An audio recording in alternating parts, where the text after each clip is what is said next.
Okay,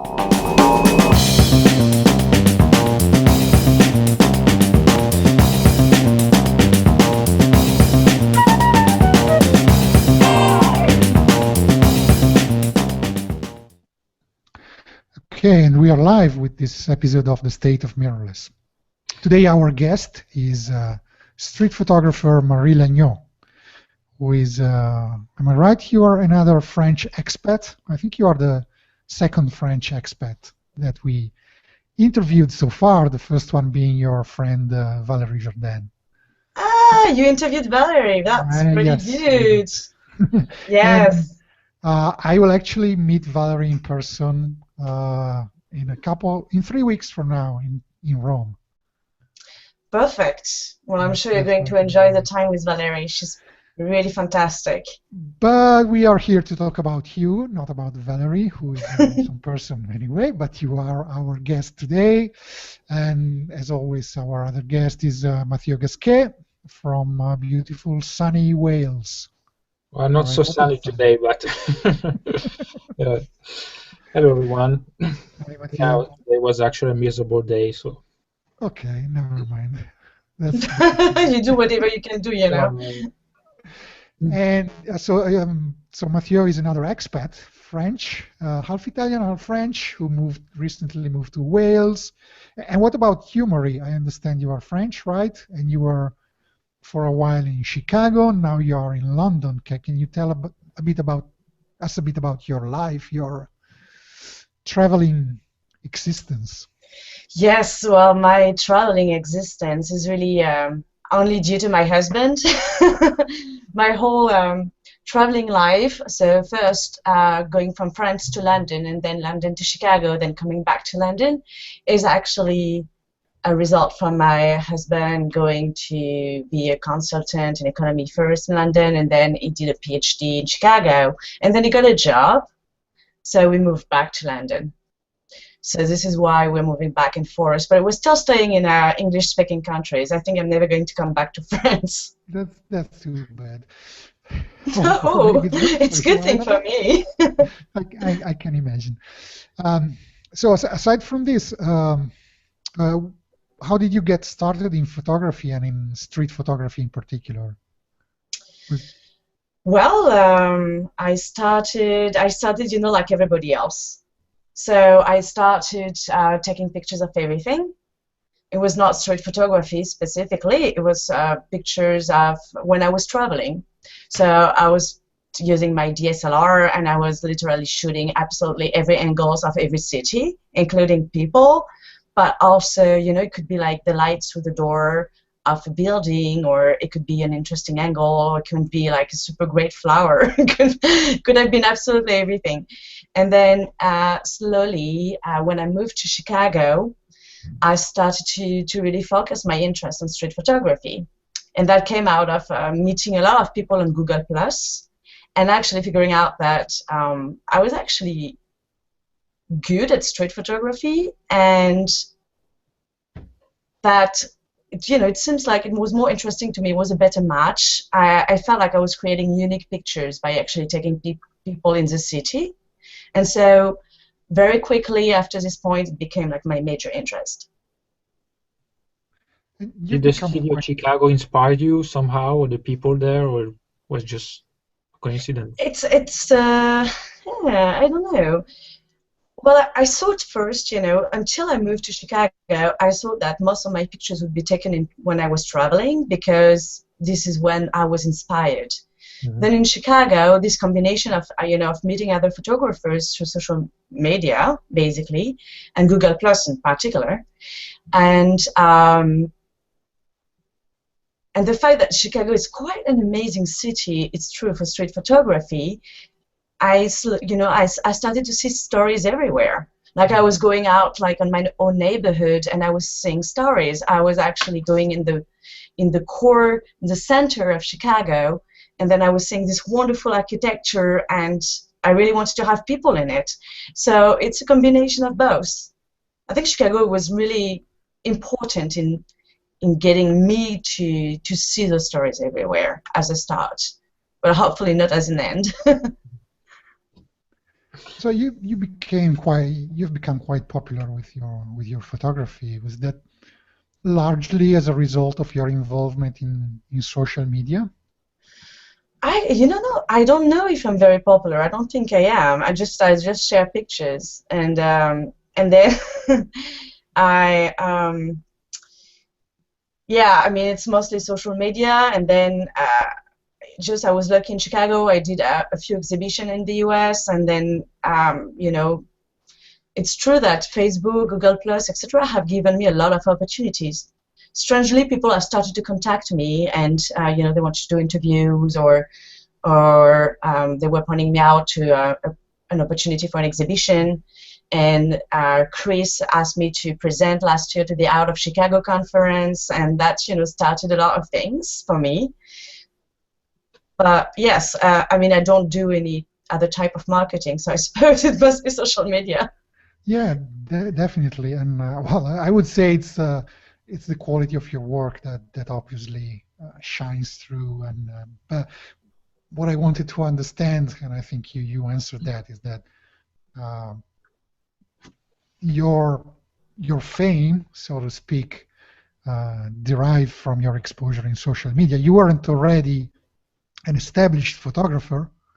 You were just somebody like me. I mean, going around the city with a camera in hand, and you started to put up your work on Facebook and Google Plus, and I don't know, maybe Flickr and so on, and people started noticing you through those channels.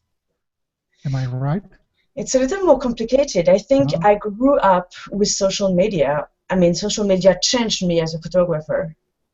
I was not a photographer before I joined communities on photography. I was an amateur. I mean, I'm still an amateur photographer, but I was really doing photography from time to time, not in a continuous way, not in a very serious way. I had not identified yet how important it was for me before I met other photographers and identified what my passion was about it. So it's coming together, It's this is the beauty of it. I think it's a beauty of using internet to exchange with others. It changes you, and it changes your art too. Yeah, I completely agree. I mean, that thanks for confirming what I was thinking, and it's great. And I think Google Plus in this played a great role in many people's lives, much more probably than Facebook and others, because the kind of photographers community that is still there on Google Plus, even with all the talk of it going away or being split in different products and so on, the kind of community that you can find there for photographers, it's equal to none, in my opinion, and it gave it changed the life of many people. I could name others whose life was changed by Google Plus. Wow. Well, thank you, Google, if you hear that. We want our money for. Don't change it. Don't change it.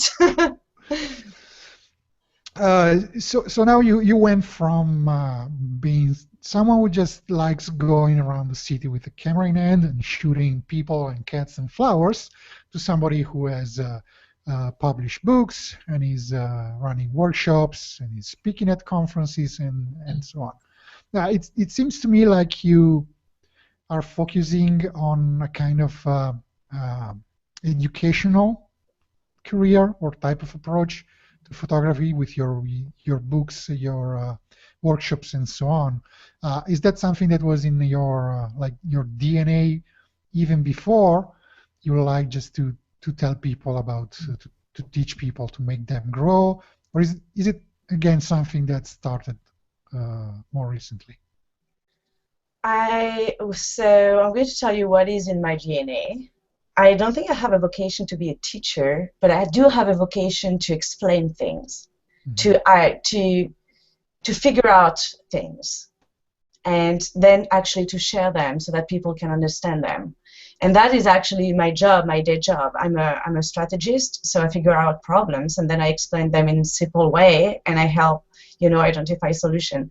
And for me, photography when I started street photography 2 years ago, I was very interested in composition and in storytelling, because to me that was the key of it. If I could not understand how to create stories out of street photography, I was going to just do like very boring shots. And so I started to analyze that, and so to identify patterns, rules, principles, tips, advice that I could give to people to think differently about how they shoot, but also how they see images mostly, and how they can actually compose better stories. And so this is what I really wanted to share as part of my career and my future, and what I'm doing today with the conference talks, with the workshops. I'm really there because I want people to see differently. And so this is what I'm interested in. Yeah, cool. But at the same time, you didn't have a formal training in photography. Oh, no, absolutely not. So no, I'm a business person. Don't get me wrong. I love what you're doing, and I'm doing that myself too in a little part. But do you ever feel like there are people out there who have a formal training in photography, who have studied at a school of visual arts or any other institute, that are being educators and are explaining things to people, and did it ever happen to you that you noticed that somebody was resenting your picking up this role as an educator without a formal background, like saying, "Who is this girl? She came out of nothing. She was just shooting people, and now she's teaching everyone. She's stealing our jobs." Did it ever happen to you? I know, yes, it did. But I think, you know what? I think you don't need education to be good at photography and to be good at explaining photography. You just need to be passionate and smart. And I think that when people come to me and send me emails, like young people, about photography education, I generally tell them, really, you know what? Just learn another job, and then you're going to be good at photography, and then do a job out of it.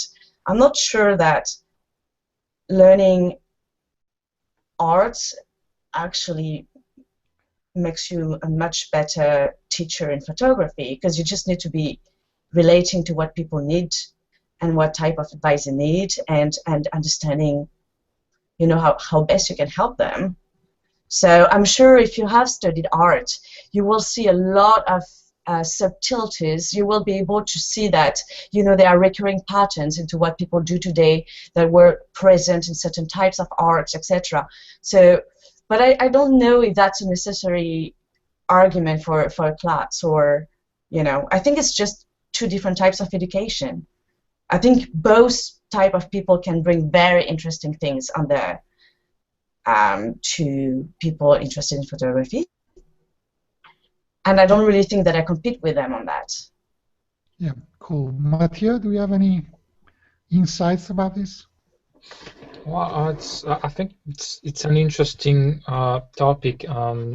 Probably today, thanks to digital photography, it is more accessible to a lot of people that maybe before wouldn't start photography in the first place, or wouldn't invest money into it. I mean, and today it's certainly, if you have a good camera and you have inspiration, or you have a talent, and you perhaps know how to promote yourself, you can be very successful. And so I personally think that having a background in arts, or I mean in every education about photography, can certainly help.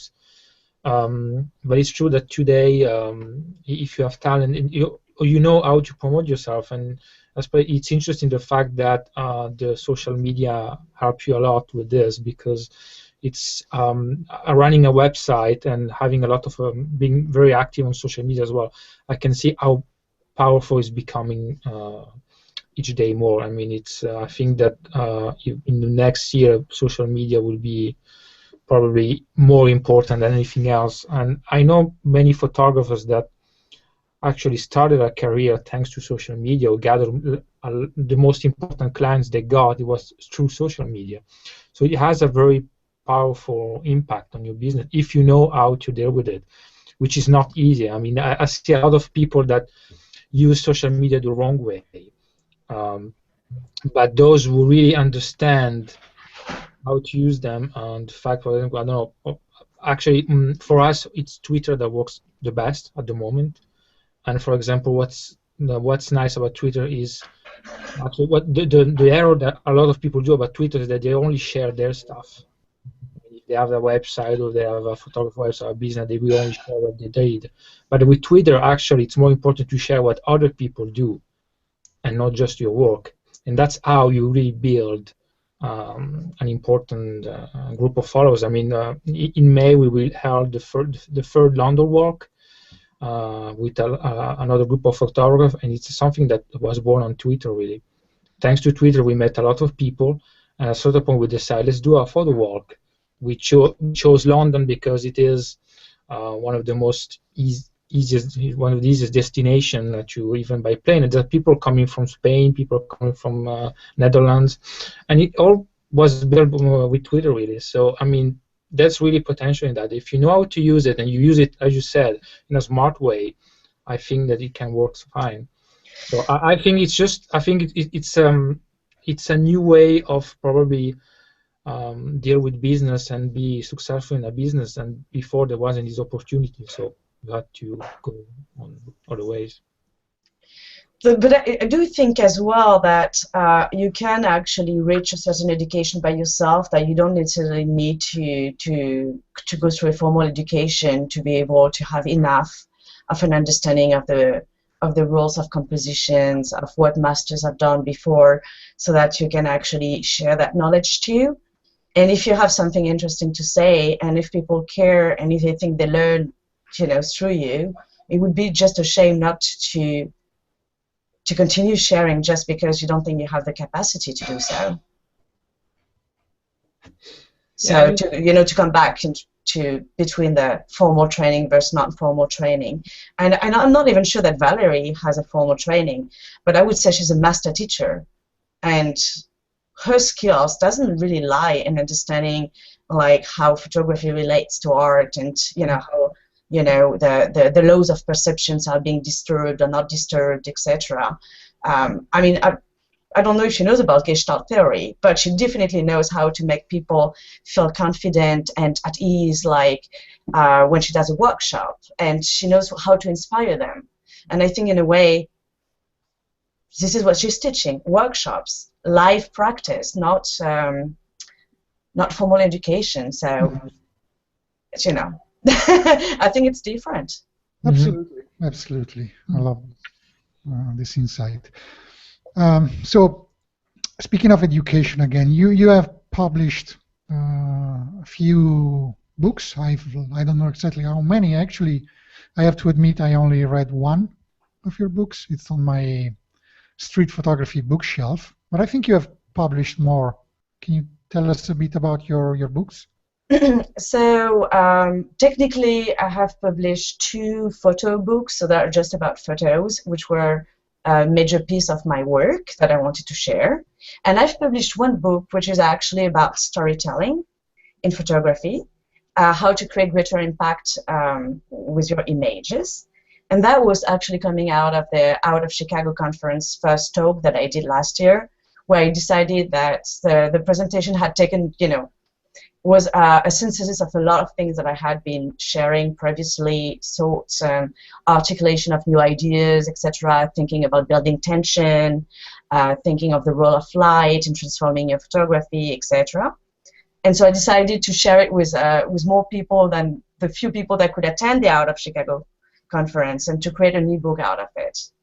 So there's just 2 types of books, and I'm actually planning to do the same this year. So I'm preparing a second presentation for the Out of Chicago conference, and I will make another book out of it that I will share for free as well.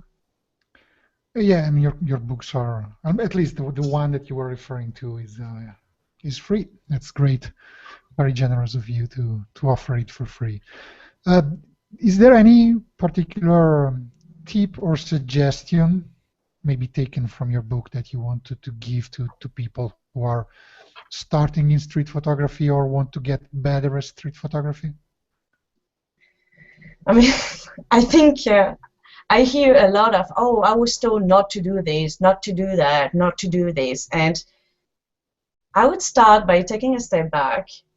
If I were to learn street photography, I would actually question everything that other people tells me. And I think we should do that a little more often, because I feel a lot of people are being constrained within that set of rules within the genre in street photography, where they feel that they've got to do that type of shots that way, or else it won't be good street photography.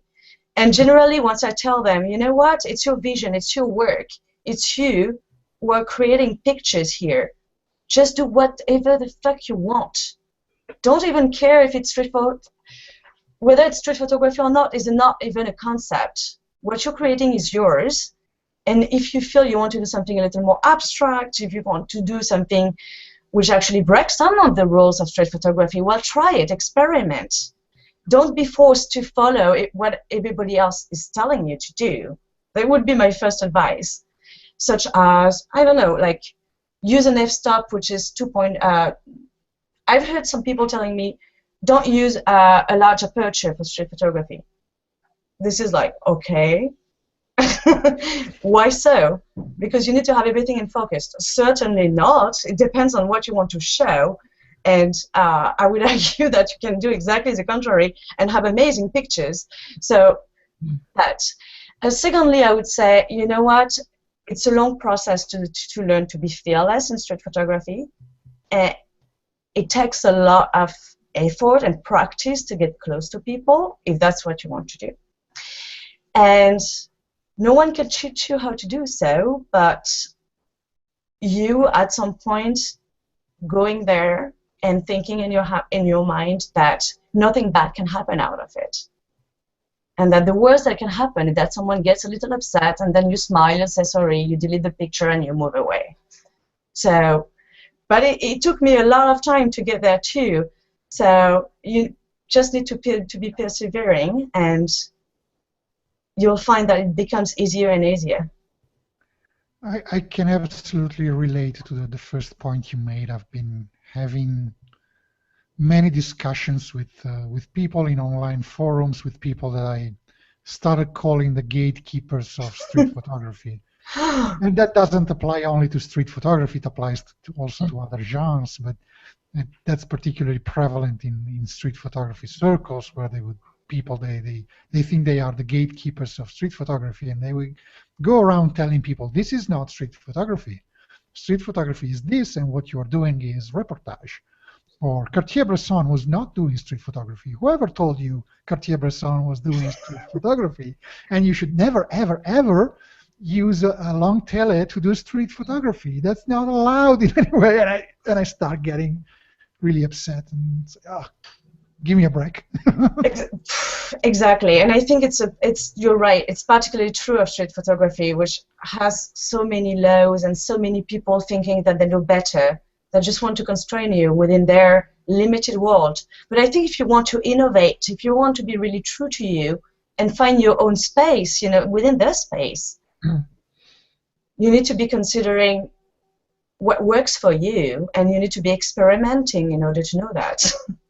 Yeah, agreed.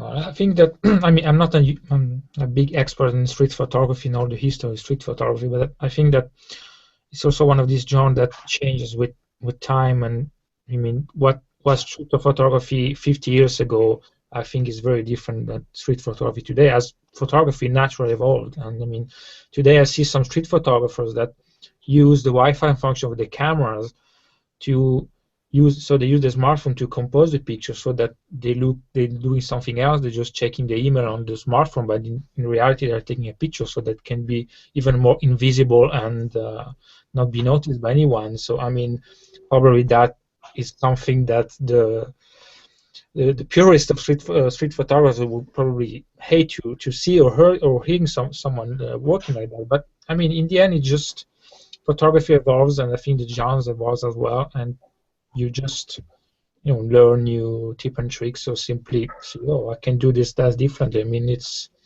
I think it's important to know the basic rules of every genre of photography you want to do, but then I don't think you should just limit yourself to that.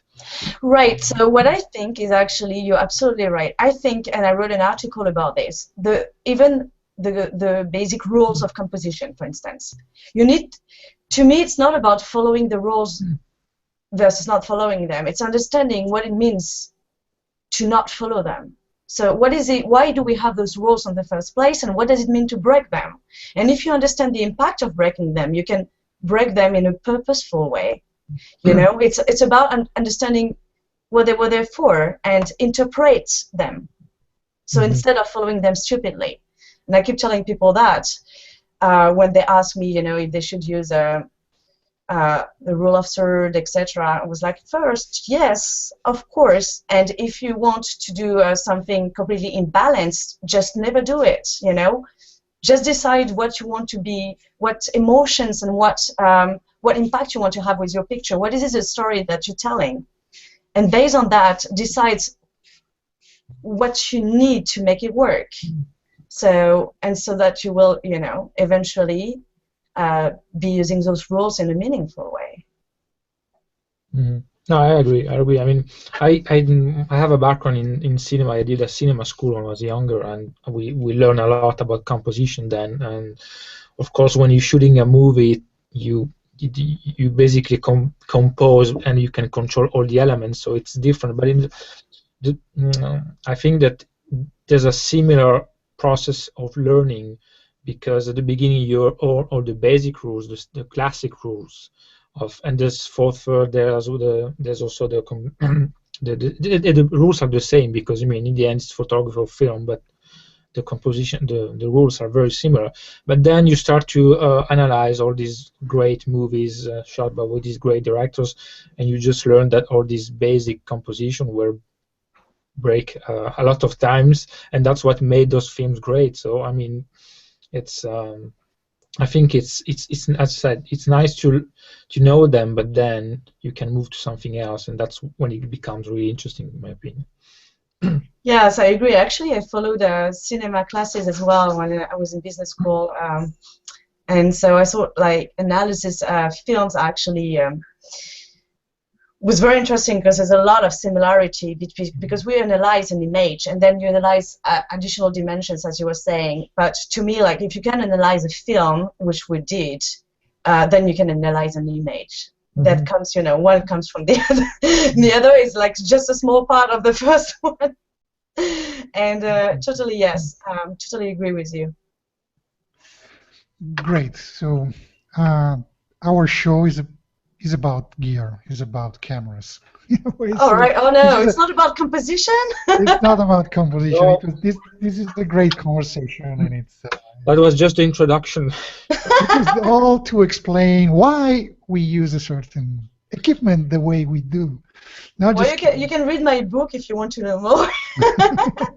I was just kidding, but just briefly, if you mentioned that you started using DSLRs, and now I think you're using something else. Can you tell us a bit about your choice of equipment and why you made a certain choice, and what does it afford you? Oh, absolutely. So so I started street photography 2.5 years ago about, and for 2 years I used a Canon 60D, and I bought like a big zoom lens, so I had like that very heavy equipment with me, which was really good. I mean, I was very happy. I made really picture that I really like with it, and I like the zoom for the versatility of it. I was just using 2 focal lens. Basically, I was using the smallest one and the largest one, and I really loved it. But one day I really was totally bored with having to carry for a full day those 2 kilos of material with me, and I just decided that it was time to move to something else. But I wanted something very specific. I wanted to go to the next level of quality after a 60D, so I wanted to go full frame. And I wanted to have better objectives, and I wanted to be able to take better pictures at night, because the Canon 60D was still limited in that area. I felt. And so I did go for a Leica. So I bought a digital Leica, M240, and a 35mm lens. So I went from the zoom to the prime lens, and I went from the DSLR to the rangefinder. So that was a big change for me. It took me a few months to get adjusted to it, and it really impacted my photography. In fact, it's very funny because it's actually, I moved from a set of constraints to another set of constraints. And when I understood this new set of constraints and how I could actually be more creative within those, I started to do better photography. But it took me a certain time. So right now, I'm in love with my Leica. I don't judge anybody's having another camera, but I just think it's the best camera in the world. So it's you know, I started to be a lot more invisible than I used to be as well, which is quite good, despite the fact that I'm always looking for having a sort of eye contact with the people that I try to take pictures of. But the quality is amazing. It's a wonderful camera. However, it's entirely manual, and I have to set the focus, I have to set everything, and so it went with its set of difficulty, you know, of constraint. I had to learn to go distance in a very, very specific and precise way at night. For instance, when I'm using large aperture, I have no room for error. If my subject is at 2 meters, it's at 2 meters, not at 1.5, or else everything is blurred or out of focus. So I had to adjust a little bit to that, but I'm getting quite good. And so now it actually gives me full creativity, and I can actually, I don't have to trick the DSLR anymore in automatic mode. I don't have to be seen 500 meters away like as someone with a big camera, and I can transport my camera with me whenever I want, and you know, it's great. And the objectives are amazing as well. Classic street photography camera. I mean, Leica and 35mm lens. Indeed, right? 35mm is quite versatile. I mean, it was a good middle point for me. I can still, you know, go with like long range shots as well as very close portraits on those dimensions. So this was the best to be able to do both types of photography that I like to do, and not to be constrained within one type of focal length. Well, one type of distance to the subject. Are you going to get other lenses in the future? Keeping in mind that, well, probably you will have to open up a new mortgage too. Not for now. I'm actually very happy, and I'm one camera, one type of lens type of person, because I would never be able to make up my mind before I go out. Choosing one lens over the other would be like a terrible choice to make. What if I make the wrong one? So we'll see later. If I buy another lens, it would be potentially 24mm or something like that, because it could be an interesting focal lens to try. You do a lot of work in black and white, but not exclusively, right? No, and actually, since I have a Leica, I want to do color more and more. The colors in the Leica are amazing, and also colors have always been a challenge for me. So I'm trying to challenge myself more by doing more color, because black and white is quite natural. It has been a natural fit from the very beginning. I see contrast and light very well, and I like to play with those a lot in my photography. So it turns out that black and white is well fitted for that. But colors is harder. You know, it needs to be interesting without being too realistic as well to fit into my vision. So it's a different approach. Do you decide in advance whether you're going to shoot black and white or color, and then maybe set your camera to black and white mode, or it's something that you always decide later? Oh, I decide later. And actually, I don't look very much at the pictures I'm taking. I just look to see if I'm in focus. So that's my main purpose, especially at night. I gauge whether or not I'm at the right distance or whether I need to change the settings. But otherwise, I always think that looking at the back of my camera is limiting. I don't really see much, you know. So I actually look at my pictures when I'm at home after shooting for a few hours. So I don't shift to monochrome mode. Okay. Mm. I prefer to have the choice anyway, and I take RAW files as well.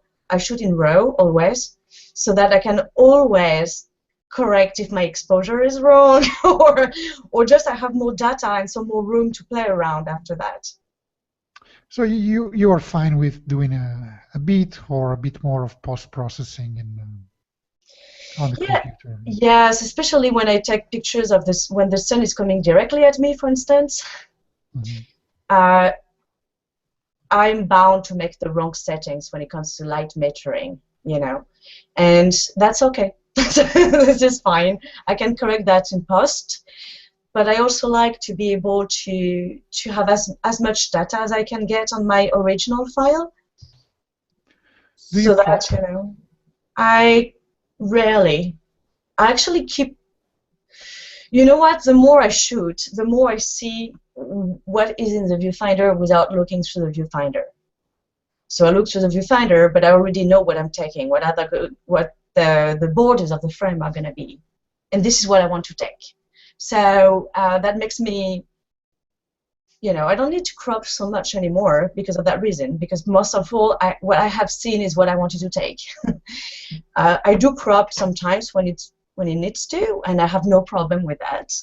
But I don't generally do it because I'm quite happy about the results. It's amazing that you have been able in such a short time to become so proficient and so confident in your own capabilities, in your own ability to get the shot. And I think your work testifies to that. And if people go to your website, which they can see on beneath your name, they will be certainly able to agree with that. And it's great inspiration to me to see your work and what you have been able to achieve in such a short time. Well, Ugo, it's very reciprocal. I love your pictures as well, so I just wanted to mention it in case your audience didn't already know. What do you see in your future? You've reached a certain, as I said, level of proficiency and confidence. Do you see yourself branching out into other directions, other kinds of photography? Are you planning to stick with street photography for a long time? What's in your future? You know, I don't know. I would like to do more exhibitions. This is for sure. And I need to move to move things because it's going to be harder in Europe than what it was in the US. I did like, I don't know, 5 exhibitions in the US in about 1 year. So I got all those opportunities, and I use them. But what I really would like to do is that. Now, from an artistic point of view, I don't know. I love street photography because I love the adrenaline of being outside and getting close to people and having that unique moment when I don't know what's going to happen, but when it happens, I know it, and this is like the reward. You know, all the elements are coming together, and this makes like a totally unexpected and wonderful picture. And this is not something that I've been able to find in any other genre until now. But I don't know, maybe I will explore portraits more, or maybe I'll be interested in actually some more, maybe playing with lights and in portraits would be nice too. That's something I'm thinking to do, but the only problem is I'm very bad at staging anything. Mm-hmm. So I would need to wait for the person to do the right thing, and then I would just take the picture. So you see, so I would like to learn more about light, yes, and how to use it. But apart from that, I really enjoy the experience of street photography, and I'm more interested in the experience than in the end result. So, and Leica, by the way, I forgot to say that, is a totally different experience from any other camera. Like it never, it's a real rangefinder, and so it never blacks out. So you are always with your subject and the scene, always on. You never have to stop thinking about it because there is this like stupid reflex like shutting down the shutter. And this is so great.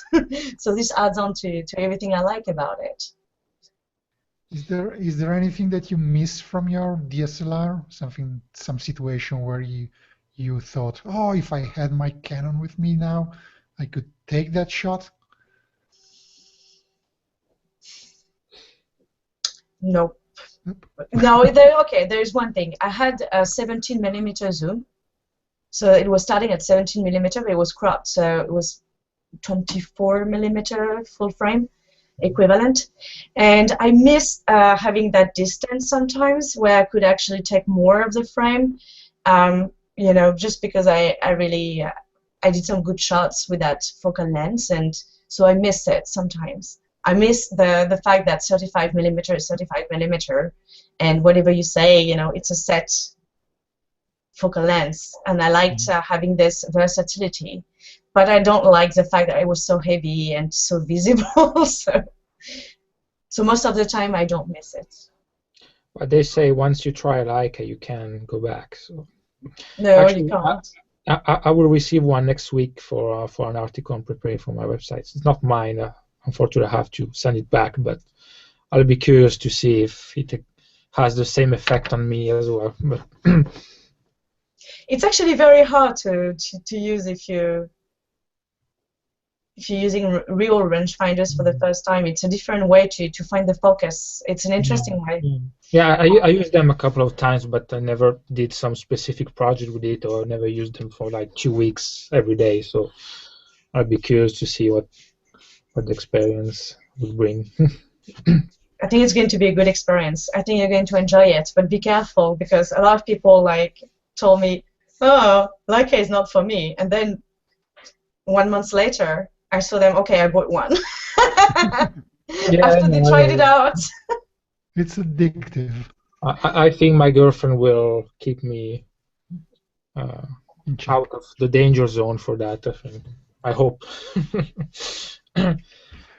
All right. So you mentioned the Out of Chicago conference that you were a speaker last year, and you're going to be speaking there or teaching there again this year. Can you tell us a bit about this conference, what it is, what it's about? Why should people go there? All right. So the Out of Chicago conference is actually a very big conference in the central region in the Midwest in the US, and it's a mix of different things. So it's a mix of workshops, so a full day workshop with a few instructors, and during the weekend you have classes and photo walks. So you can go in a photo walk for 2 hours with someone who's going to take you to the city, take you to the best spot, you know, across a lot of different genres of photography. And at the same time, learn through 1 hour classes across a broad range of topics, from social media to photography law, to macro photography, to composition techniques, to post-processing, etc. And so there's more than, I can't remember, but I think there's potentially more than 30 instructors this year, among which some people that are, you know, very famous, happens to be like big star or very well-known photographers. So, and Valérie Jardin and Thomas Letard will be there with me for street photography, and Brian Patterson will be there for general photography, and he's quite well-known, and Mike Hodes for macro photography, etc. And so the whole point of this workshop is actually to learn to shoot a city. So it's all about teaching people about shooting Chicago and the city. And I think it's great. I think it's packed with a lot of learnings, insights, and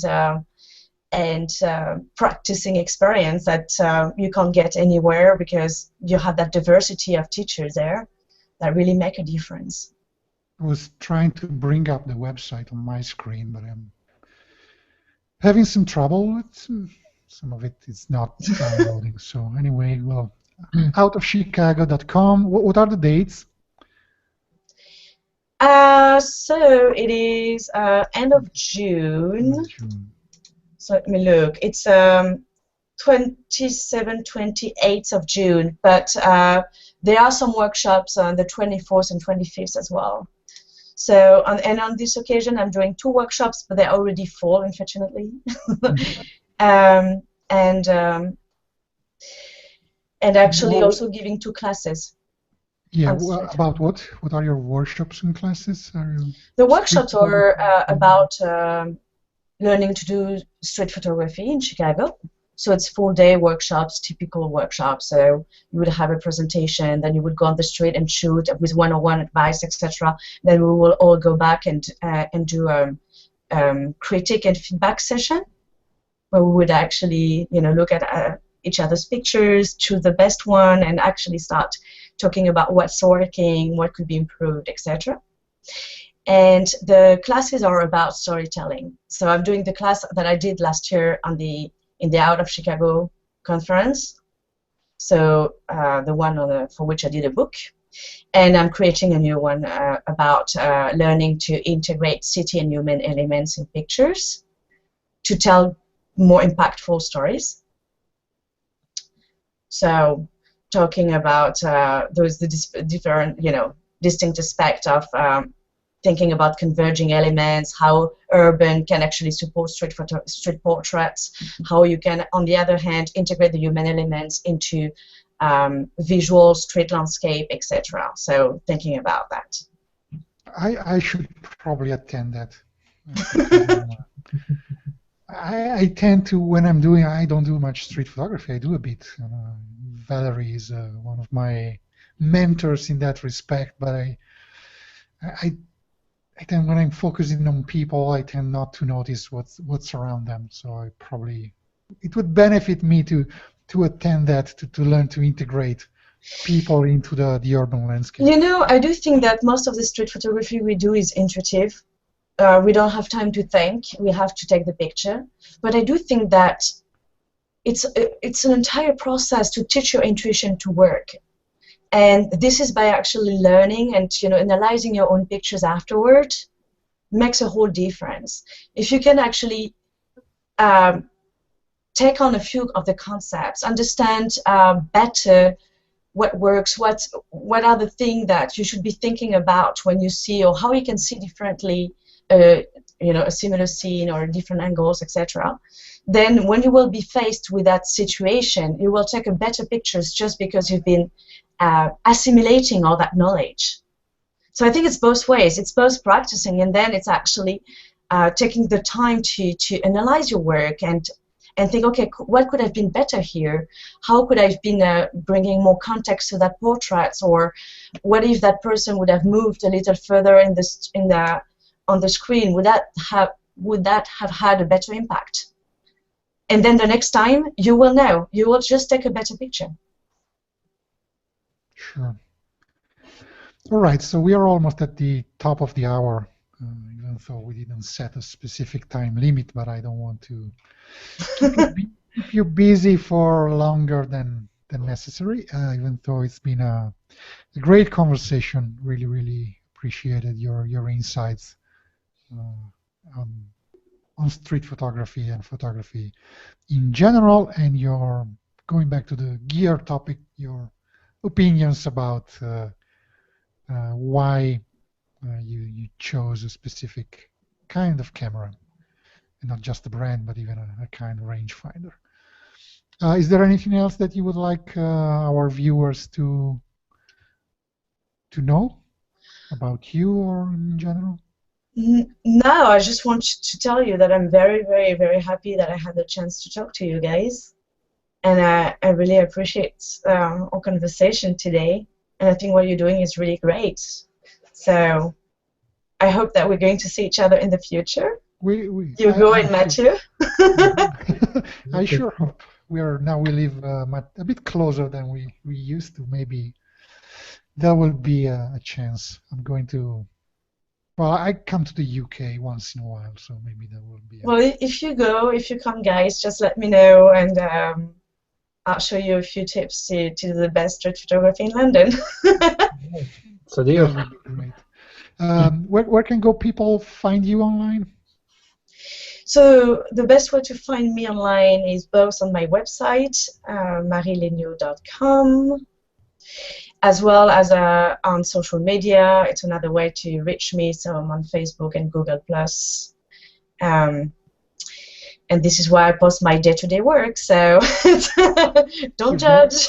You're very active there. So the URL would be MARIELAIGNEOAU. Sorry. Now people are more confused than before. Actually, it's written on the, I think, on the banner because of you. Yeah, it's written down there, and we will put the link in your. I know it's a French name. It's a French too many vowels. Oh yes, way too many. Not useful. But we will put a link in the blog post when we share this. So it will be easy to find. Okay, so Mathieu, anything else you want to add?